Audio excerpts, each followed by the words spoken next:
சரணமையவா இப்ப ஸ்ரீ அவங்க இந்த மாதிரி ஒரு பாட்டு பாடியிருக்காங்க. இந்த பாடு அவர் கிருஷ்ணனாக இருந்து இந்த மாதிரி பாடு பாடி தவிர ஒரு மதத்தை இன்னொரு மதத்தினர் தாக்கக்கூடாது. அது மைண்ட் ஒரு குற்றம் பெரிய இது. அது தமிழ்நாட்டுல இந்த மாதிரி தொடர்ந்து ஐப்பன் மனதை புண்படுத்துற மாதிரி இந்த மாதிரி நடக்கக்கூடாது. இப்போ ஒரு கிருஷ்ணகிரினா கன்னிஷ்டிங்கிறாங்க. அவங்களுக்கு கல்யாணமே இது அந்த மாதிரி இருப்பாங்க. ஒரு ஃபாதர்னா ஆம்பளைக்கு தான் இருக்காங்க, அங்கே பொம்பளைக்கு இல்லை.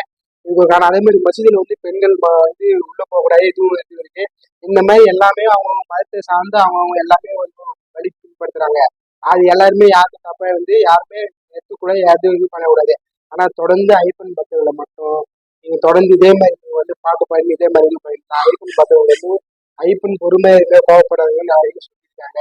அவங்களுக்கும் ஒரு லெவலுக்கு மேல அவங்க செம்ம கோவம் இருக்கும். அவங்களுடைய கோவத்தை நீங்க சாதுவோட கோவத்தை நீங்க அப்புறம் ஐப்பன் மகிஷாசுரி வதம் பண்ற மாதிரி ஒரு பெரிய நீங்க அனுபவிச்சு